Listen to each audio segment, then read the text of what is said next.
Tuhan, kami bersyukur untuk berkat-Mu karena pada siang hari ini kami bisa bersama-sama merenungkan firman-Mu lagi. Beri kami kelegaan dan damai sejahtera, berikan kami terang-Mu, supaya kami bisa mengerti maksud daripada firman-Mu.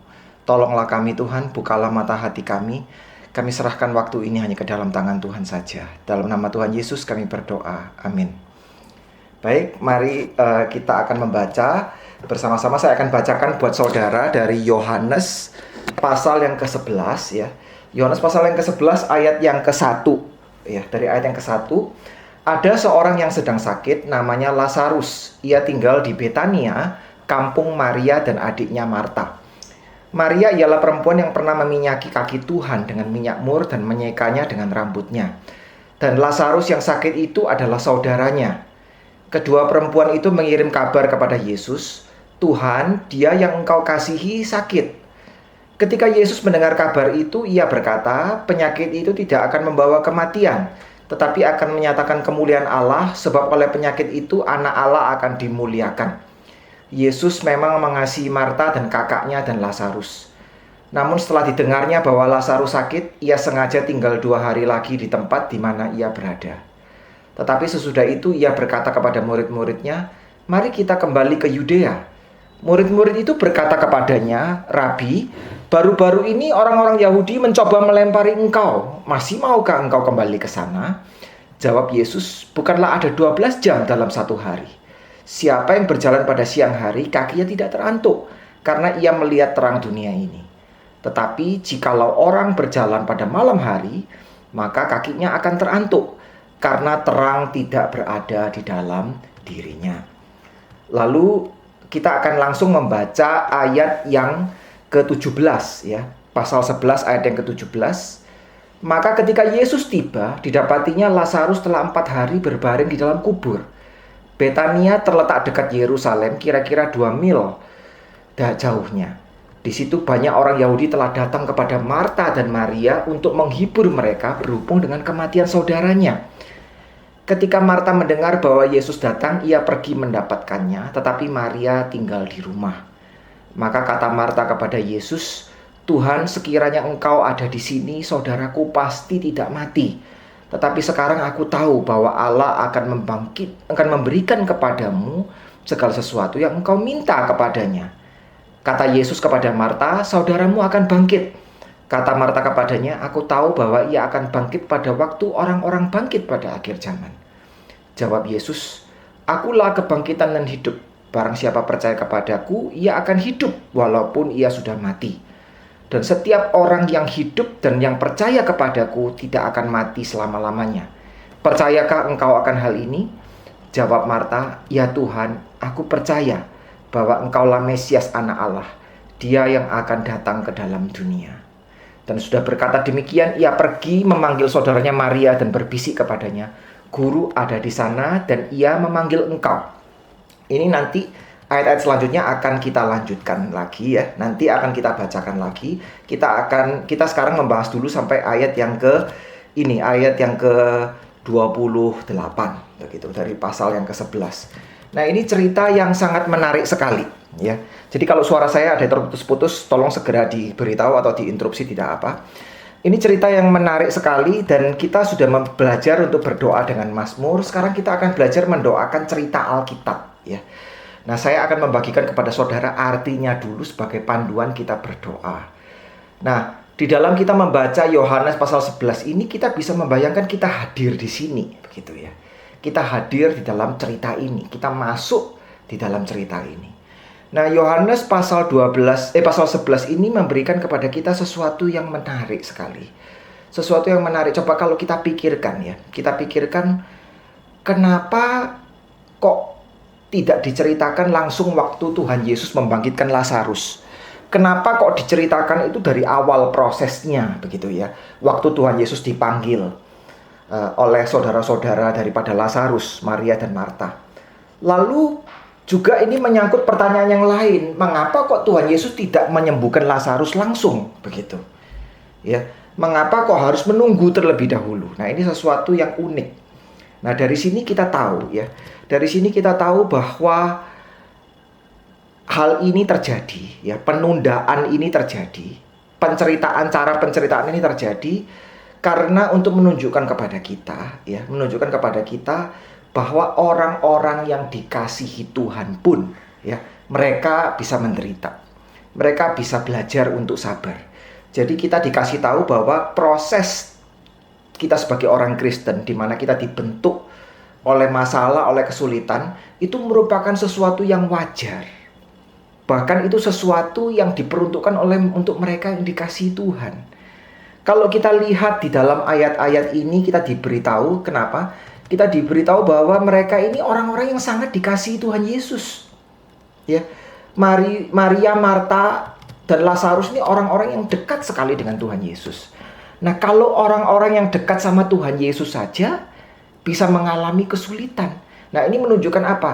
Bagi kita orang Kristen, orang yang disayang Tuhan, justru tanda daripada kita disayang Tuhan, tanda daripada kita itu spesial di mata Tuhan adalah justru kita diizinkan oleh Tuhan untuk mengalami kesulitan. Bahkan Allah Bapa sendiri juga mengizinkan anaknya, Tuhan Yesus, dicobai, mengalami kesengsaraan. Berarti bagi kita orang Kristen, ya, mengalami kesulitan, diproses dan sabar di dalam kesulitan itu merupakan sesuatu yang lumrah. Bukan cuma lumrah, itu bahkan merupakan yang seharusnya. Ya, karena Bapa sebagai tanda Dia mengasihi kita, kita diproses. Nah, begitu. Tetapi di satu pihak kita juga diajar bahwa pemrosesan kita, penderitaan kita itu bukan segala-galanya. Itu bukan selamanya akan seperti itu. Akan ada pembebasan dari Tuhan. Akan ada berkat dari Tuhan. Ya. Jadi penderitaan kita itu bukan konyol. Ya. Penderitaan kita itu bukan sesuatu yang akan seterusnya terjadi. Kita bisa menunggu datangnya berkat dari Tuhan. Datangnya pertolongan dari Tuhan di waktu Tuhan dengan cara Tuhan. Nah, mungkin pertolongan ini mungkin belum tentu terjadi sekarang di hidup kita. Mungkin juga terjadi di hidup kita sekarang atau nanti di hidup yang akan datang. Tapi kita orang Kristen mesti tahu, ya, satu pihak seperti yang saya katakan, orang yang dikasihi Tuhan justru orang yang diizinkan oleh Tuhan diproses. Orang yang diizinkan oleh Tuhan dicobai. Tapi kita jangan lupa, kita dicobai, kita mengalami penderitaan, Tuhan pasti melepaskan kita juga. Tuhan pasti akan memberikan berkat buat kita juga. Jadi kadangkala kita mesti menghindari dua macam ekstrim, ya. Di dalam gereja Kristen ini ada dua macam ekstrim. Ekstrim yang pertama itu, ya, adalah apa yang kita sebut sebagai teologi sukses, ya. Jadi orang kalau ikut Yesus pasti kaya, pasti sehat. Nah, belum tentu, ya. Orang yang dikasihi Tuhan pun mengalami penderitaan. Dikatakan di Alkitab seperti ini. Tetapi ekstrim yang lain itu adalah orang yang menggambarkan orang yang menjadi orang Kristen itu pokoknya susah terus, ya. Pokoknya habis-habisan sampai nggak ada harapan. Nah, itu juga salah. Ya, itu juga ekstrim yang salah. Karena Tuhan pasti memberikan berkatnya. Walaupun dengan caranya Tuhan. Ya, dengan caranya Tuhan di dalam waktu Tuhan. Nah, nanti akan kita jelaskan perlahan-lahan mengapa Tuhan menunda memberi berkatnya. Nah, sekarang kita membaca dalam Alkitab, ya, bahwa mereka ini tinggal di satu kampung yang namanya Betania, ya, Betania. Jadi Betania ini dalam bahasa Ibrani ini Bet-Ani, itu artinya kampung orang miskin. Jadi Betani itu di dalam bahasa Ibrani itu artinya desa orang miskin. Artinya orang-orang yang tinggal di situ bukan orang yang kaya, orang yang susah sekali, sakit-sakitan dan banyak mengalami pergumulan soal ekonomi. Tapi justru Tuhan dekat dengan orang-orang seperti ini. Tuhan dekat dengan orang yang bergumul, dengan orang yang menjerit kepada Tuhan. Ya. Tuhan menganggap orang-orang seperti ini adalah orang yang sebagai sahabat-sahabat Tuhan. Nah, lalu kita lihat, ya, kemudian kita lihat di dalam cerita ini Yesus menerima mungkin semacam surat begitu, ya, semacam surat, ya, kalau zaman sekarang email kali, ya, atau SMS atau telegram dari Maria dan Marta. Bilang apa? Nah, menarik sekali, ya. Dia bilangnya adalah, Tuhan, dia yang engkau kasihi sakit. Nah, ini kalau saudara perhatikan, ya, ini menarik luar biasa. Seharusnya, ya, normalnya kalau dia kirim surat kepada Tuhan Yesus, mengirim pesan kepada Tuhan Yesus, dia bilang, Tuhan, Lazarus sedang sakit, cepat-cepat datang ke sini, sembuhkan Lazarus. Nah, ya kan? Atau Tuhan tolong, kalau Tuhan nggak cepet-cepet nanti dia bisa mati ya. Tuhan tolong, Tuhan pakai cara apa deh? Dari jauh menyembuhkan juga bisa, ya. Tuhan datang cepet-cepet kemari juga bisa, terserah Tuhan. Tapi Tuhan tolong dia secepatnya mungkin pakai cara tertentu. Nah, dia nggak ngomong seperti itu. Dia cuma ngomong suatu perkataan yang singkat sekali. Tuhan, orang yang engkau kasih sedang sakit. Nah, ini menunjukkan suatu iman yang besar kepada Tuhan. Ya. Di dalam perkataan seperti ini, itu ada iman bahwa apa? Bahwa walau kita bisa menyampaikan persoalan kita kepada Tuhan, tapi kita serahkan ke Tuhan. Cara Tuhan menolong kita, kapan Tuhan menolong kita, itu terserah Tuhan. Nah, ini menunjukkan hati seorang murid. Jadi Maria dan Marta bukan saja sahabat Tuhan Yesus, tapi adalah murid-murid Tuhan Yesus. Mereka mau berserah dengan rendah hati kepada Tuhan. Ya. Mereka mau berserah hati kepada Tuhan sehingga mereka tidak berusaha mendikte begitu ya. Tuhan mesti pakai cara A atau mesti pakai cara B atau di dalam waktu A atau B. Ya, misalnya. Nah, ini bukan berarti kita sebagai orang Kristen tidak boleh minta kepada Tuhan. Tuhan cepat-cepat tolong saya, bukan berarti seperti itu. Juga bukan berarti kita sebagai orang Kristen tidak boleh minta, Tuhan tolong saya dengan cara ini ya. Gak apa-apa, kita minta juga gak apa-apa.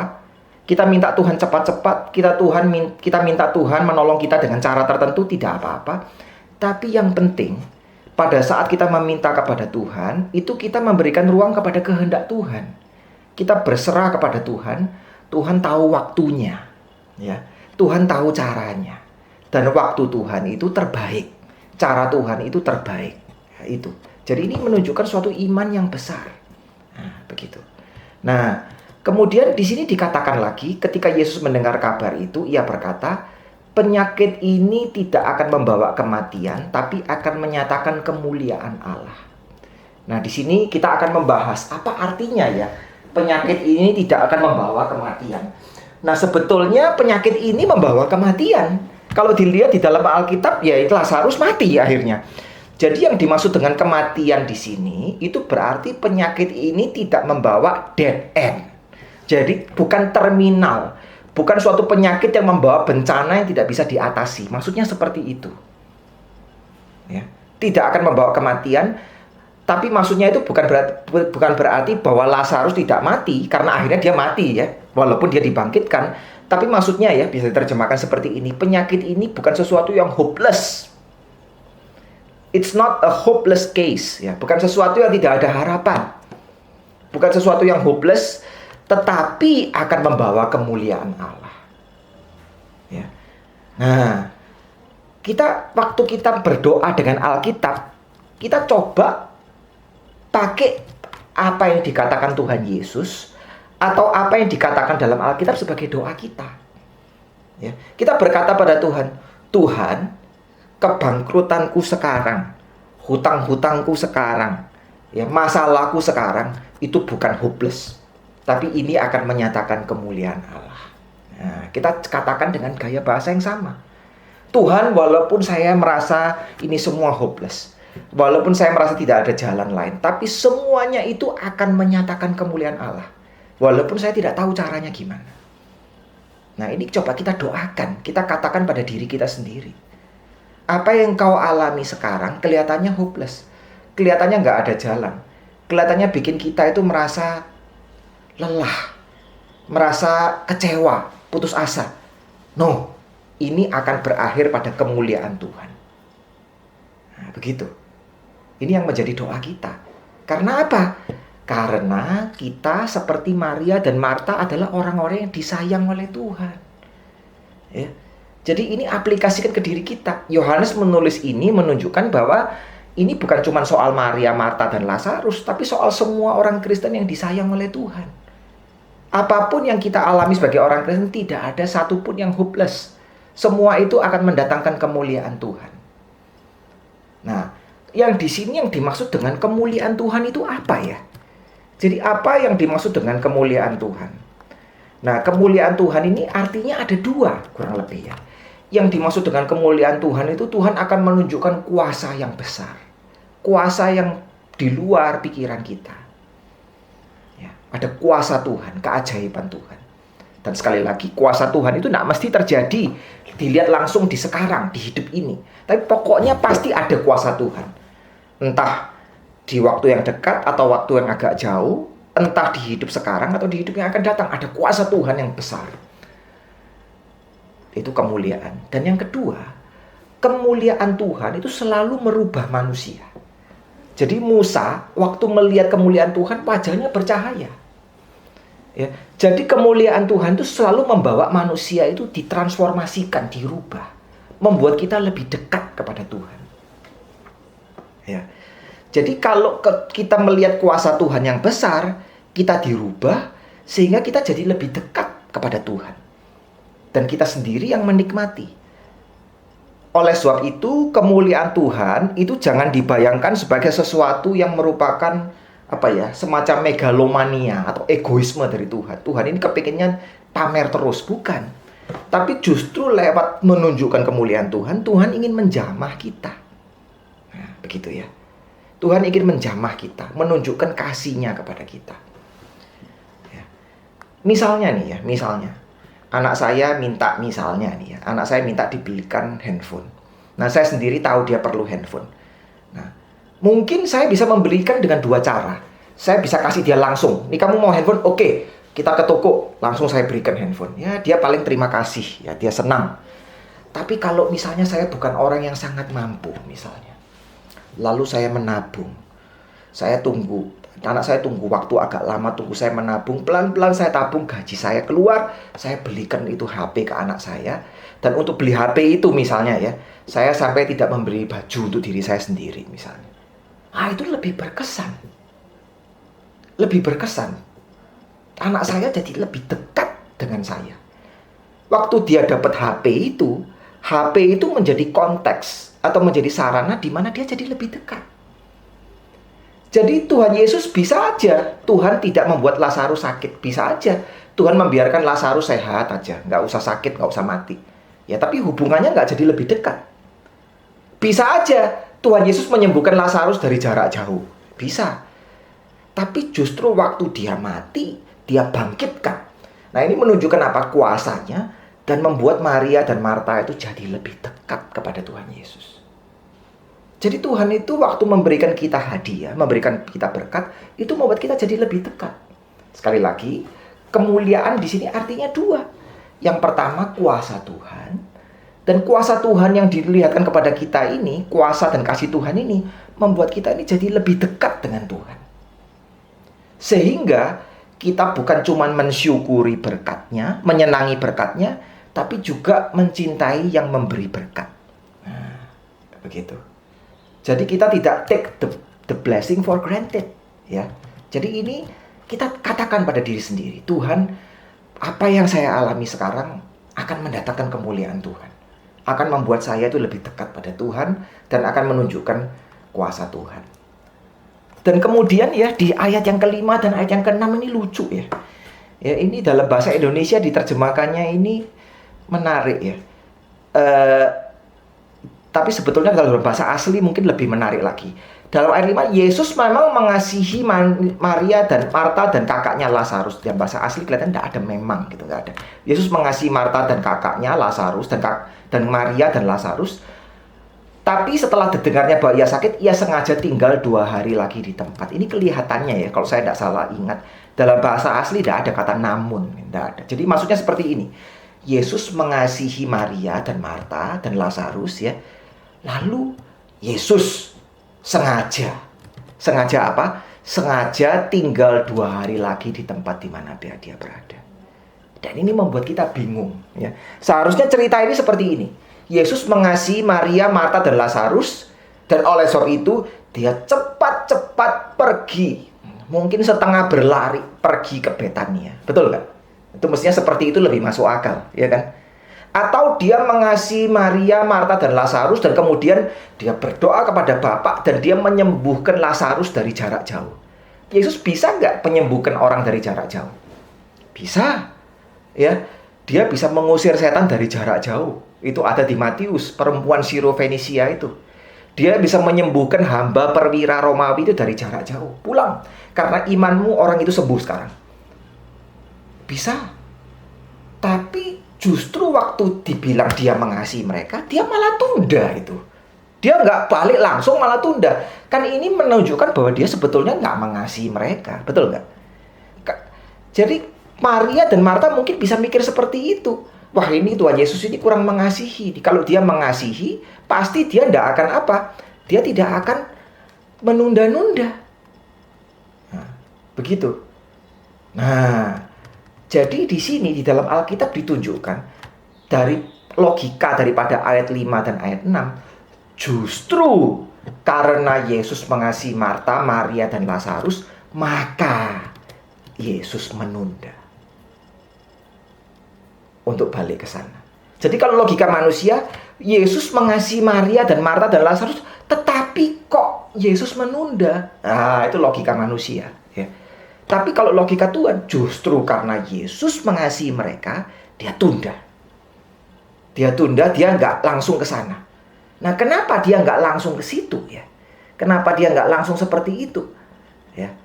Nah, dia menunda untuk memberikan mereka berkat yang lebih besar. Dia menunda untuk memberikan kepada mereka yang terbaik. Ya. Mana berkat yang lebih besar? Disembuhkan dari jarak jauh, ya, atau dibangkitkan setelah 4 hari dari kematian? Mana yang lebih menyentuh? Nah, jadi seringkali kita itu merasa, ya, kok Tuhan itu tidak mengasihi kita, begitu. Tetapi kita masih ingat, Tuhan mengasihi kita sama seperti mengasihi Maria, Marta, dan Lazarus. Justru karena Tuhan mengasihi kita, maka Tuhan menunda. Tuhan mau belajar supaya Maria dan Marta lebih percaya kepada Tuhan. Tuhan juga mau kita belajar, ya, supaya kita itu lebih percaya kepada Tuhan. Kita lebih dekat dengan Tuhan. Kalau Tuhan memberikan segala sesuatu itu dengan instan, dengan segera, ya, maka kita tuh akhirnya kurang dekat dengan Tuhan.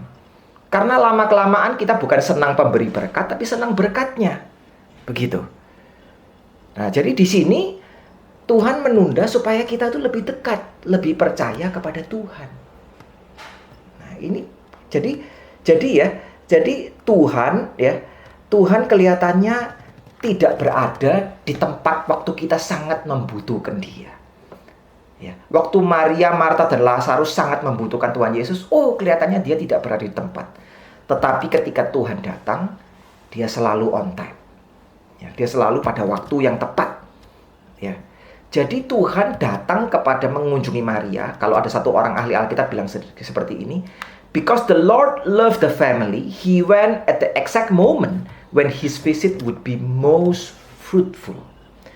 Justru karena Tuhan mengasihi mereka, Tuhan mendesain sedemikian rupa sehingga Dia datang, dan kedatangannya itu paling efektif, ya, paling memberikan berkat. Justru pada saat Dia paling dibutuhkan, Dia justru datang.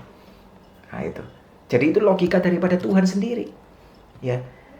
Dan ada satu hal lagi yang kita mesti mengerti, ya. Ada satu hal lagi yang kita mesti mengerti, yaitu bahwa kenapa, ya, Tuhan tidak langsung datang? Ya, ini ada kemungkinan bahwa Tuhan mau berdoa dan bergumul. Tuhan Yesus mau berdoa dan bergumul. Mengapa? Karena seperti nanti yang kita lihat di dalam Yohanes, ya. Waktu Tuhan ke Betania, dan Betania itu tidak jauh dari Yerusalem, itu berarti Tuhan Yesus sudah masuk ke dalam tempat di mana musuhnya berada. Jadi waktu Yesus kembali ke Betania itu sebetulnya, kalau menurut para muridnya Tuhan Yesus, itu namanya cari mati. Jadi waktu Yesus ke Betania itu Yesus kembali ke Yudea. Muridnya kan ingetin Tuhan Yesus, loh, ini di Yudea ini banyak orang mau bunuh kamu loh. Nggak salah tak? Mau menolong Lazarus tapi membahayakan diri sendiri. Nah, ini Yesus perlu berdoa kepada Tuhan. Nah, ini kalau dari sini saudara bisa lihat, ya. Yesus menolong Lazarus, membangkitkan Lazarus, itu artinya Yesus harus membayar harga.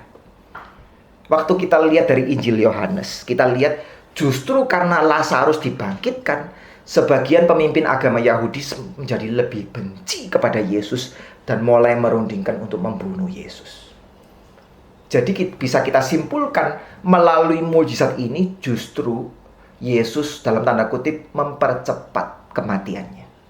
Dan kalau kita lihat kronologinya dari Alkitab, setelah Yesus pergi ke tempat Lazarus menyembuhkan Lazarus, Yesus tidak kembali lagi ke Galilea. Yesus terus di sana sampai dia mati. Beberapa minggu saja mungkin. Jadi Yesus menolong Lazarus dengan mengorbankan dirinya. Dia bisa saja tidak pergi ke sana, cari aman ke Nazaret ya, atau ke tempat lain sejauh mungkin. Dia bisa saja menuruti muridnya, udah jangan ke sana. Tapi Yesus kembali. Justru dengan kembali itu, dengan menolong, dia mempercepat kematiannya malahan. Nah, ini menunjukkan kepada kita paling tidak dua hal ya. Hal yang pertama, Tuhan itu begitu mencintai kita sampai dia rela memberikan nyawanya buat kita. Jadi kita tidak perlu takut untuk menolong kita, untuk memberkati kita. Tuhan rela mengorbankan dirinya. Nah, ini kasih yang besar ya. Jadi kita tidak perlu menyaksikan kasih Tuhan kalau Tuhan itu kelihatannya kok lama ya, nggak tolong-tolong saya ya. Untuk menolong kita pun Tuhan rela mengorbankan dirinya. Dan apalagi Tuhan sudah mengorbankan dirinya untuk mengampuni dosa kita. Jadi ini pegangan kita yang kuat, kasih Tuhan. Ini yang pertama.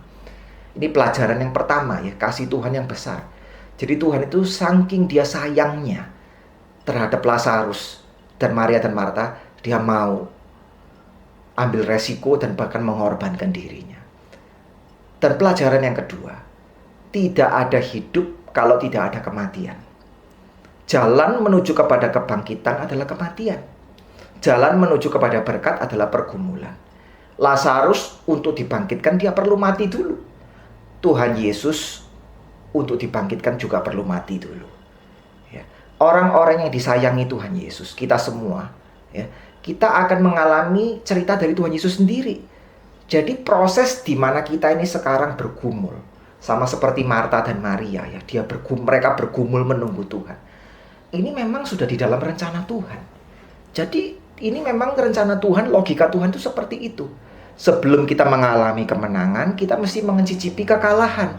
Sebelum kita mengalami berkat, kita mesti mengalami mungkin kemalangan.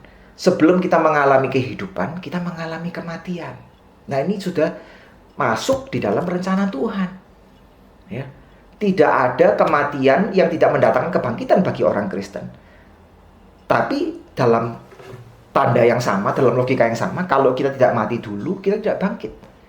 Jadi Tuhan mau melihat cinta kita dulu. Mau melihat kita apakah kita mau betul-betul percaya kepada Tuhan. Tuhan menunjukkan cintanya dengan mati buat kita. Kita menunjukkan cinta kita dengan mati buat Tuhan. Dalam arti mati ini dalam arti apa? Kita bergumul. Tidak mesti artinya kita harus mati gitu ya secara fisikal. Tapi kita bergumul kepada Tuhan. Nah, kemudian para murid kan tanya, kamu tidak salah. Kamu mau kembali ke Yudea. Nah, Yesus mengatakan suatu perkataan yang cukup unik ya di sini ya. Yesus berkata, bukankah ada 12 jam satu hari? Siapa yang berjalan di siang hari, kakinya tidak terantuk karena ia melihat terang dunia ini. Nah, ini singkat cerita ini apa ya artinya? Artinya Tuhan Yesus kurang lebih seperti ini ya, artinya. Selama kamu berjalan sama aku adalah terang dunia. Tuhan Yesus adalah terang dunia. Selama kamu berjalan sama aku, walaupun rute ini kelihatannya paling bahaya, ini paling aman. Selama kamu berjalan sama aku, walaupun rute ini kelihatannya paling gelap, tapi sebetulnya ini paling terang. Ya, jadi jangan khawatir. Maksud Tuhan Yesus seperti itu. Muridnya bilang, loh, ini kesana itu seperti ke sarang serigala. Ya, kita bisa mati nih di situ. Kita bisa hancur nih. Nah, ini kan gelap ini, nggak ada jalan keluar nih. Tapi jangan lupa, seperti yang kita katakan 2 minggu yang lalu, Tuhan adalah terangku. Selama kita berjalan bersama dengan Tuhan Yesus, maka jalan di depan itu sekalipun gelap, itu sebetulnya yang terang. Sekalipun bahaya, itu sebetulnya paling aman. Rutenya memang mesti lewat di situ. Jadi kita mesti belajar untuk lihat bukan cuma dari keadaan sekitar kita ini. Ya, waktu kita lihat di keadaan sekitar kita ini, kita memang akan merasa kecewa. Kita akan merasa sedih. Yang kita lihat itu mesti kehendak Bapa, tangan Bapa yang menolong kita. Yang kita lihat itu mesti adalah Tuhan Yesus sendiri. Nah, ini kuncinya. Ya. Kalau kita lihat pada situasinya sendiri, wah takut. Tapi kalau kita ingatkan diri kita sendiri bahwa Tuhan Yesus bersama dengan kita, ya, nah kita tidak akan takut. Karena sekalipun aku berjalan di lembah kekelaman, gadamu dan tongkatmu itulah yang menolong aku, yang menjaga aku. Dan ini jalan yang mesti kita lalui. Lewat jalan yang lebih baik malah tidak aman. Ya, ini berjalan dengan iman namanya. Ya. Nah, jadi kita mau berjalan dengan Tuhan, ya. Bahkan kita mau melewati lembah kekelaman bersama dengan Tuhan. Kita mau menunjukkan kepada Tuhan, Tuhan, walaupun ini sulit, walaupun gak ada harapan, saya tetap mau setia sama Tuhan. Nah, ini sikap hidup kita, sama seperti Tuhan Yesus. Nah, lalu diceritakan di sini setelah itu Yesus datang ke Betania. Nah, waktu Yesus datang ke Betania itu Lazarus sudah mati 4 hari. Nah, ini artinya apa ya? Menarik ya, 4 hari. Kenapa mesti 4 hari ya? Karena bagi adat orang Yahudi, ya, menurut adat orang Yahudi, tapi ini adat ini belum tentu benar, ya, belum tentu benar. Ini adat ini semacam kepercayaan lah, kepercayaan waktu itu, nggak selalu benar, nggak benar. Menurut adat orang Yahudi itu konon ya, konon kalau 3 hari itu rohnya belum pergi. Gitu. Kalau orang Tionghoa mungkin 7 hari ya. Jadi 3 hari itu belum pergi. Jadi kalau 4 hari itu betul-betul mati katanya. Tapi sebetulnya bukan itu ya, itu tidak benar. Sebetulnya seperti ini. Menurut orang Yahudi, 3 hari itu mayat belum terlalu membusuk. Pembusukan itu dimulai dari hari ketiga sampai ke hari keempat. Jadi Tuhan Yesus datang di saat mayat sudah membusuk. Nah, ini menunjukkan apa? Menunjukkan bahwa mujizat yang dilakukan itu lebih besar. Kuasa Tuhan yang dinyatakan itu lebih ajaib. Bayangkan kalau Yesus datangnya 2 jam setelah Lazarus mati. 2 jam. Ya orang-orang bilang, oh itu mungkin mati suri gitu. Itu mungkin cuman koma. Ya, cuman koma. Dihardik Tuhan Yesus sudah bangun. 1 hari, 2 hari, ya mungkin ada orang yang bilang itu mungkin nggak betul-betul mati kali ya. Ya, mungkin cuman koma. Tapi kalau sampai 4 hari, ya itu sudah membusuk namanya. Jadi ini di sini untuk menunjukkan kuasa Tuhan yang besar. Justru pekerjaan Tuhan itu lebih ajaib. Ya, lebih ajaib. Tidak memakai cara akal manusia justru. Di mana menurut akal manusia itu buntu, di situ kuasa Tuhan mulai bekerja. Nah, sekarang kita lihat di sini ya. Kita lihat di sini ada 2 saudara, Maria dan Marta. Nah, kalau saudara lihat di Alkitab ya, Maria dan Marta ini sifatnya berbeda. Sifatnya berbeda, ya. Kita kan pernah membaca cerita mengenai Maria yang duduk di kaki Tuhan Yesus mendengarkan Tuhan Yesus dengan tenang. Lalu Marta yang sibuk mengurus urusan rumah tangga, mengurus bagaimana caranya dia bisa treat, ya, menyediakan makanan buat Tuhan Yesus misalnya. Jadi Marta adalah orang yang aktif. Orang yang kelihatannya strong will. Strong will itu orang yang lebih kuat, orang yang lebih berani. Orang yang no nonsense, yang penting itu tindakan, begitu. Nah, ya, orang yang penting tindakan ini mungkin orang yang sedikit sanguin. Ya. Nah, orang seperti ini itu orang yang lebih memakai rasio, begitu. Tapi juga lebih aktif. Nah, orang seperti ini itu lebih tenang. Jadi dia bisa datang menghampiri Tuhan Yesus. Nah, waktu dia datang ke Tuhan Yesus, saudarinya yang lain Maria itu sepertinya lagi, yaitu kalau orang Jakarta bilang letoy gitu ya. Seperti lagi di rumah, lagi lemes begitu. Maria ini orang yang halus hatinya, orang yang perasa. Jadi ada 2 macam tipe orang begitu. Kalau Marta ini orang yang lebih kuat, lebih bertindak, lebih aktif. Jadi dia ke Tuhan Yesus, dia bilang ke Tuhan Yesus apa? Tuhan, ya, kalau engkau datang lebih pagi, ya, dia bilang seperti itu. Tuhan, ya, kalau sekiranya engkau di sini lebih awal, ya saudaraku tidak akan mati. Nah, ini sebetulnya ini perkataan ini ada sedikit sindiran, ya. Sedikit keluhan gitu. Kok Tuhan telat sih? Ya, seperti itu ya. Tapi dia langsung berkata apa? Dia berkata, tapi aku tahu bahwa engkau kalau berdoa, Tuhan akan memberikan kepadamu apa yang kau minta. Jadi tetap ada iman. Ini orang yang kuat ini. Ya, ada orang Kristen seperti ini memang ya, kuat begitu ya. Aku tetap tahu, walaupun aku menyayangkan ya, tapi aku tahu, ya, engkau sanggup melakukan apa saja. Nah, ini kadang-kadang ini juga perkataan Marta ini bisa menjadi doa kita juga. Tuhan, Kalau engkau dari awal mencegah virus ini menyebar, ya sudah tidak seperti ini keadaan. Ya, mungkin kita berkata seperti itu pada Tuhan, tidak apa. Ya, kenapa ya Tuhan, kok engkau bertindaknya tidak dari awal? Tapi Tuhan, aku percaya, ya, apa yang engkau mau akan terjadi, akan terlaksana. Nah, ini yang kita katakan juga, doakan kepada Tuhan. Nah, jadi Tuhan itu ingin, gitu. Tuhan itu ingin kita itu percaya pada Tuhan. Kita berharap bersandar kepada Tuhan. Lalu Tuhan Yesus berkata kepada Marta, saudaramu akan bangkit. Mengapa? Tuhan Yesus berkata, akulah kebangkitan dan hidup. Ya, akulah kebangkitan dan hidup. Jadi maksud Tuhan Yesus itu seperti ini. Kalau percaya pada Tuhan Yesus, kamu akan selalu hidup. Kamu tidak akan mati. Marta bilang, ya nanti di akhir zaman dibangkitkan. Tuhan Yesus bilang, enggak. Belum sampai akhir zaman aja kamu tidak akan pernah mati. Mungkin badanmu mati, tapi kamu akan tetap hidup bersama dengan aku. Dan di sini Tuhan mengkontraskan antara hidup dan mati. Hidup itu artinya apa ya? Hidup itu bukan cuma bernafas, bukan. Hidup itu bukan cuma bisa makan. Hidup itu artinya apa? Hidup itu artinya kesempatan ada. Itu hidup. Ya. Jadi hidup itu artinya pertumbuhan, sukacita, kesempatan, banyak hal. Itu hidup. Mati itu artinya apa? Mati itu nggak ada nafas baru mati, nggak mesti. Ada orang yang hidup tapi sebetulnya dia seperti orang mati. Ya, ada orang yang hidup jadi zombie aja pokoknya. Ya, nggak ada semangat hidup. Mati itu artinya apa? Mati itu artinya hopelessness. Sudah dead end, masuk ke jalan buntu, itu artinya mati. Jadi hidup, sekali lagi ya, hidup dan mati artinya apa? Kontras hidup dan mati. Hidup itu berarti possibilities, opportunities, ada banyak kesempatan, ada pertumbuhan, ada sukacita. Itu hidup.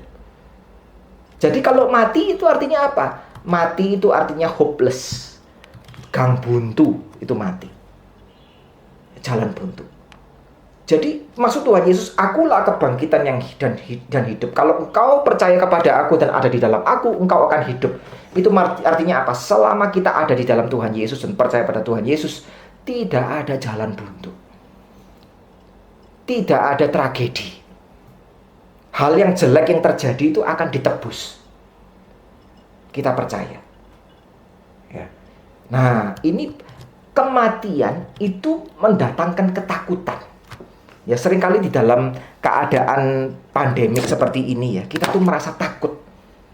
Ya, takut akan sesuatu yang buruk yang terjadi. Takut itu bayang-bayang kematian. Tapi bayang-bayang kehidupan, sinar dari kehidupan itu harapan. Jadi takut itu berbeda dengan harapan. Takut itu adalah kematian yang mengintai. Harapan itu adalah hidup yang mulai merembes. Ya, itu beda. Jadi selama kita berada di dalam Tuhan, tidak ada dead end. Tidak ada hopelessness, selalu ada kehidupan. Jadi maksudnya Tuhan Yesus, selama kamu percaya kepada aku, ya, tragedi ini yang kelihatan jalan buntu ini sebenarnya bukan jalan buntu. Bagi manusia sudah 4 hari di dalam kuburan, sudah tidak ada harapan, ini sudah busuk ini. No, selama ada aku, ada kehidupan. Dan selama ada kehidupan, many possibilities. Selalu ada kemungkinan. Selalu ada kesempatan. Kita orang Kristen juga percaya seperti itu. Ya kan? Lalu Yesus bilang kepada Maria, percayakah engkau akan hal ini? Ya. Kalau Yesus lebih akrab sama Maria, dia bilang, Mar, percaya nggak kamu sama hal ini? Ya, Marta maksudnya. Percaya nggak kamu sama hal ini, Ta? Ya, Marta.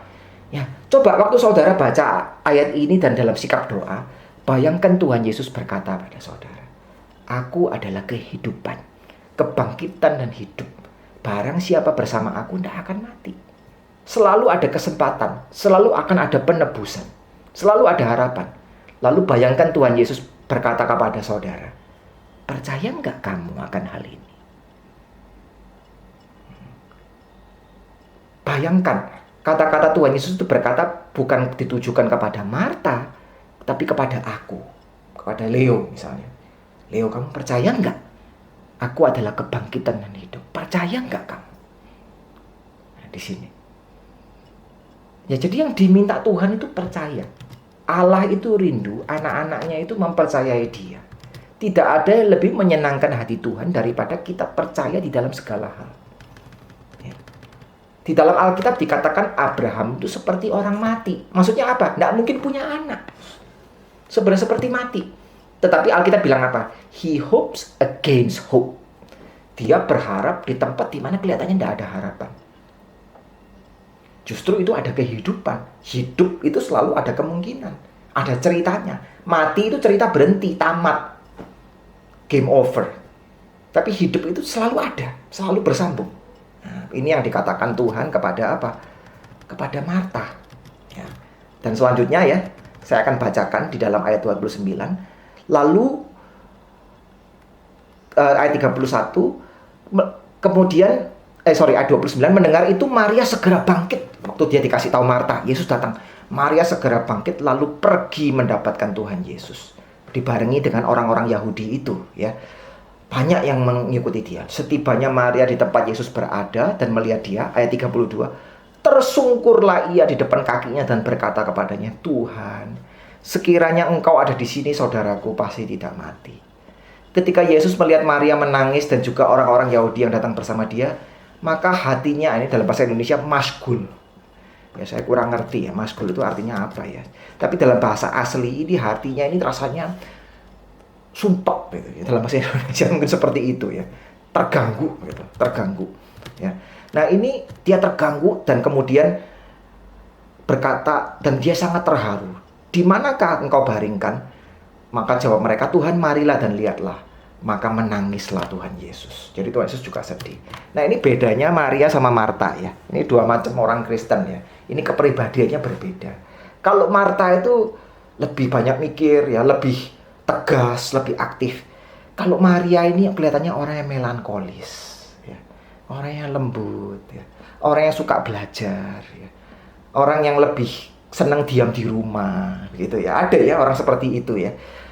Jadi waktu dia lihat Tuhan Yesus, dia itu sentimental sekali, dia langsung tersungkur di depan kakinya Tuhan Yesus. Kalau Marta dia ya berdiri masih tenang aja ya. Ya, waktu dia tersungkur di depan kakinya Tuhan Yesus, dia sambil menangis, dia bilang, Tuhan, kalau engkau datang lebih awal, saudaraku tidak akan mati. Titik. Nah, kalau Marta, Tuhan, kalau engkau datang lebih awal, saudaraku tidak akan mati. Namun aku percaya. Nah, Marta lain ya. Kalau Maria nggak ngomong itu, aku percaya. Dia itu penuh dengan kesedihan, dalam kesedihan itu ada keluhan. Begitu. Jadi dia lebih sentimental. Dia seolah-olah dia menyayangkan. Kenapa kok Tuhan gak datang lebih awal? Ini berbeda ini. Marta dengan berdiri menghampiri Tuhan Yesus, dia ngomong dengan tenang. Maria tersungkur, lari lalu tersungkur. Maria mungkin ngomong dengan nada bahasa yang lebih tenang. Maria dengan menangis. Marta dengan memakai kata, aku mau beriman. Maria gak ngomong apa-apa deh. Ya. Mungkin ada di antara kita yang seperti ini, begitu. Tidak apa-apa. Ya, kadang-kadang kita merasa tidak kuat. Kadang-kadang kita merasa kecewa. Yang penting lari ke Tuhan. Ya. Yang penting kita lari ke Tuhan sama seperti Maria, kita tersungkur di hadapan Tuhan. Ya. Kita tersungkur di hadapan Tuhan. Nah, waktu Tuhan Yesus melihat itu, ya. Waktu Tuhan Yesus melihat itu, Tuhan itu merasa tertekan dan sedih. Tertekan dan sedih itu kenapa? Ya, pertama Tuhan Yesus tertekan dan sedih karena Tuhan Yesus melihat begitu. Betapa orang-orang yang dikasihi Tuhan Yesus itu menderita begitu. Jadi walaupun Tuhan Yesus tahu Lazarus ini bakal dibangkitkan, tapi Tuhan itu adalah Tuhan yang mau menderita bersama dengan kita. Tuhan yang mau merasakan apa yang kita rasakan. Apa yang kita rasakan. Dan Tuhan juga mau menangis bersama dengan kita. Walaupun Tuhan tahu Dia akan menolong kita ya. Tapi Dia mau ya. Dia mau bersama dengan kita. Nah, dan selanjutnya ya, Dia mengatakan, tapi juga ada ahli Alkitab yang bilang di dalam kesedihan Tuhan Yesus itu juga ada kesedihan. Kenapa kok orang-orang ini kurang iman? Ya mungkin betul juga ya. Jadi itu bercampur aduk. Tuhan Yesus sedih karena dia melihat Maria begitu sedih. Dia sedih dengan Maria. Tapi dia juga tertekan ya, karena dia merasa kok mereka kurang iman ya. Kok kurang percaya ya. Saya kan sayang kepada Maria dan Marta, mereka mestinya lebih percaya terhadap saya. Nah, itu bisa ada juga gitu. Jadi Tuhan mengharapkan kita percaya. Lalu selanjutnya dikatakan di mana ya, di mana Lazarus. Kemudian mereka menuntun Tuhan Yesus ke kubur yang ada gua ditutup dengan batu. Maka ayat 39 kata Yesus, angkat batu itu. Marta, saudara yang meninggal itu yang tadi beriman ya, tiba-tiba, nah Marta ini orang yang bukan cuma beriman, tapi seperti tadi yang bilang nih, orang yang action gitu, ya, yang realistis juga. Langsung dia bilang apa? Loh Tuhan, ini sudah mati, ini sudah 4 hari, pasti berbau ini. Lalu ayat 40, jawab Yesus, bukankah sudah kau katakan kepadamu, jikalau engkau percaya, engkau akan melihat kemuliaan Allah. Maka mereka mengangkat batu itu. Lalu Yesus berdoa, Bapa, aku mengucap syukur kepadamu karena engkau telah mendengarkan aku. Aku tahu bahwa engkau selalu mendengarkan aku, tapi kalau orang banyak yang berdiri di sini mengelilingi aku mengatakannya supaya mereka percaya bahwa engkaulah yang mengutus aku. Jadi dari doa ini Tuhan Yesus menunjukkan, Tuhan membiarkan Maria dan Marta mengalami pencobaan, mengalami kesusahan, dan membiarkan Lazarus mengalami kematian. Supaya apa? Supaya hidup mereka itu jadi berkat buat orang banyak. Supaya orang-orang Yahudi juga percaya. Nah, Yesus juga seperti itu. Yesus datang mengambil resiko ke Yudea untuk membangkitkan Lazarus, dan dengan cara itu dia pasti mati. Ibaratnya dia cari mati, dan dia akhirnya mati. Tapi justru dengan kematian itu dia akan menjadi berkat bagi banyak orang. Nah, ini kita lihat di sini ya sekarang ya, polanya ya. Jadi seperti tadi yang saya bilang, Tuhan menunda. Tuhan menunda kenapa? Tuhan menunjukkan kuasanya. Saya juga bilang bahwa kematian itu mendatangkan kebangkitan. Kebangkitan tidak bisa dilepaskan dari kematian. Dan yang ketiga, Tuhan mau kita menjadi saluran berkat bagi banyak orang. Justru apa yang kita alami ini semakin besar, potensi kita menjadi kemalangan atau kesusahan yang kita alami lebih besar, itu menunjukkan potensi kita untuk menjadi berkat buat lebih banyak orang itu semakin besar. Dan Tuhan mau kita menjadi seperti dia. Sekali lagi, gimana caranya seperti dia? Mati dulu baru bangkit. Bergumul dulu baru mendapatkan berkat. Dan yang kedua apa? Menjadi berkat buat banyak orang. Kemuliaan Tuhan yang lebih besar itu akan menjadi berkat bagi banyak orang. Dan setelah berkata demikian, berserulah ia dengan suara keras, Lazarus keluar. Nah, ini kalau dalam bahasa Indonesia, Lazarus marilah keluar. Ini ada 4 kata nih. Dalam bahasa Yunani cuma 2 kata. Lazarus lalu 2 kata. Come forth. Dalam bahasa Inggrisnya pas ya. Come forth. Come out. Ya, keluar. Nah, ini adalah suara dari akhir zaman yang didengar di dalam zaman sekarang. Jadi justru kebangkitan orang mati itu mestinya di luar ya, di luar zaman ini, di akhir zaman. Tapi suara Tuhan ini adalah suara yang membangkitkan, firman yang berkuasa. Coba kita lihat ya. Untuk menggulingkan batu, Tuhan Yesus minta orang lain menggulingkan batu. Ya. Untuk menunjukkan tempat, Tuhan Yesus minta orang lain tunjukkan di mana. Tapi untuk membangkitkan orang mati, Tuhan Yesus cuma pakai kata-katanya. Untuk menggulingkan batu perlu tangan. Untuk melucuti Lazarus dari kain kafan perlu tangan.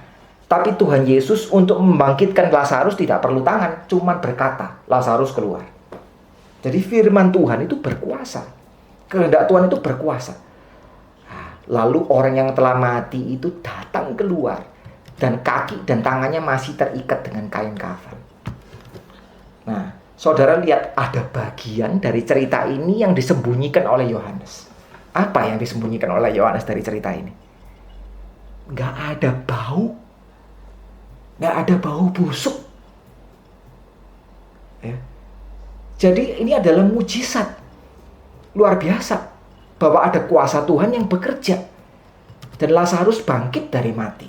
Nah, ini kuasa daripada Tuhan Yesus. Jadi kita percaya kepada Tuhan. Kalau Tuhan berkehendak, ya, Tuhan berkehendak, Tuhan akan sanggup menolong kita. Dan kalau Tuhan tidak menolong kita sekarang, pasti ada caranya Tuhan nanti. Kita mesti berharap dengan sabar. Nah, ada satu orang Kristen waktu membaca cerita ini, dia berdoa seperti ini. Saya pikir ini doa yang bagus sekali. Ya, dia bilang, Yang di dalam kubur itu bukan masalah saya, bukan persoalan saya. Tapi yang di dalam kubur itu adalah saya sendiri. Saya seperti Lazarus. Tuhan, saya ini nggak bisa berubah. Saya dengar firman berkali-kali tetap tidak bisa berubah. Ya, saya terus-menerus dinasehati ya seperti itu. Saya ini seperti orang yang sepertinya sudah mati. Bukan cuman itu, saya juga tidak bisa kuat. Saya lemah. Saya ini seperti Lazarus yang diselubungin kain kafan yang sudah membusuk. Tuhan, saya tunggu suara Tuhan. Lazarus keluar. Supaya saya tidak terperangkap di dalam kuburan depresi saya ini. Di dalam kuburan keputusasaan saya ini. Tuhan bersabdalah, panggil saya keluar. Ya. Ini juga merupakan sesuatu hal yang kita bisa doakan kepada Tuhan. Tuhan, di dalam masalah ini, di dalam pergumulan sekarang ini ya Tuhan, bukan cuma soal masalah saya, tetapi saya sendiri menjadi orang yang lemah.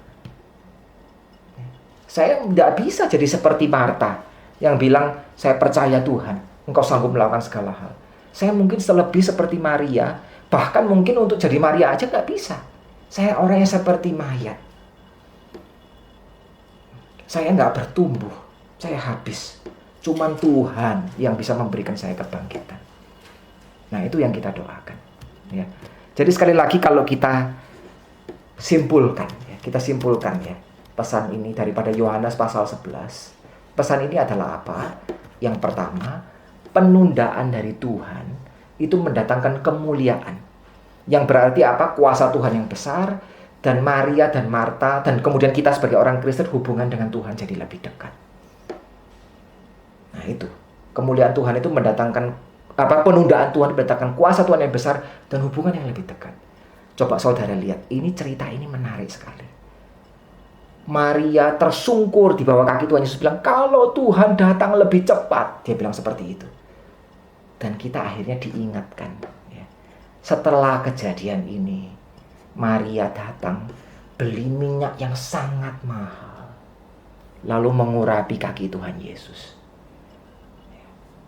Ini di sini ada semacam penyesalan. Kenapa kok saya nggak terlalu percaya waktu itu? Juga ada semacam kedekatan, rasa cinta yang dalam. Jadi yang diberikan kepada Tuhan Yesus kepada Maria bukan cuma Lazarus, tapi adalah diri Tuhan Yesus sendiri. Dia jadi lebih dekat dengan Tuhan. Ya. Jadi apa yang kita kehilangan di dunia ini kelak akan dipulihkan Tuhan, entah di sini atau di kerajaan yang akan datang. Tetapi Tuhan juga akan mendekatkan diri kepada kita. Nah, itu yang pertama. Dan yang kedua, tidak ada kebangkitan tanpa kematian. Ya, tidak ada berkat tanpa pergumulan.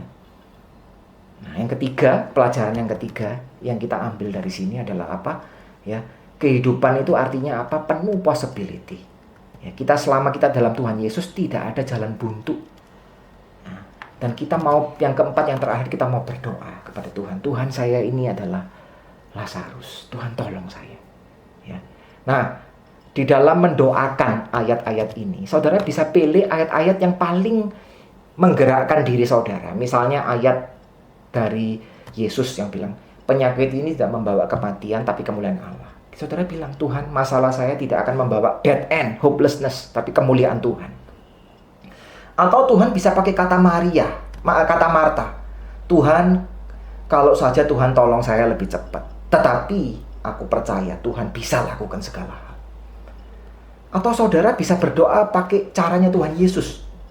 Ingatkan kata-kata Tuhan Yesus. Percaya enggak kamu? Aku adalah kebangkitan dan hidup. Dan saudara bisa berdoa pakai ayat-ayat yang terakhir. Tuhan bersabdalah, saya ini Lazarus yang sudah 4 hari dikubur. Bukan cuma 4 hari, sudah berbulan-bulan, mungkin bertahun-tahun. Tuhan bersabda, bangkitkan kerohanian saya kembali. Ya, begitu caranya. Jadi saudara ambil beberapa ayat yang baik, yang saudara pikir sangat menggerakkan, lalu doakan itu. Ya. Jadi saat saudara putus asa, saat saudara tidak bisa dekat dengan Tuhan, ada kalanya kita merasa seperti itu, sumpah begitu ya, stres. Doakan, Tuhan, saya ini seperti Lazarus dalam kubur ini. Ya, saya seperti orang yang sudah mati, ini nggak ada semangat hidup. Tuhan tolong saya. Ya, Tuhan yang membiarkan orang mati, biarkan Tuhan tolong saya. Baik, sampai di sini dulu renungan kita ya. Mari kita berdoa. Tuhan, kami sungguh bersyukur karena Engkau melalui firman-Mu telah mengajarkan kepada kami bahwa tidak ada kebangkitan tanpa kematian. Tapi justru penundaan ini memberikan kemuliaan buat Tuhan.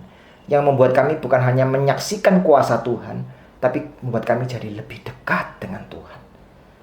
Kami diingatkan sekali lagi Tuhan, seringkali Tuhan menunda.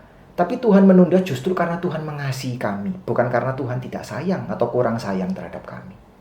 Dan Tuhan rela menolong kami dengan mengorbankan diri Tuhan. Biarlah kami percaya kepadamu Tuhan.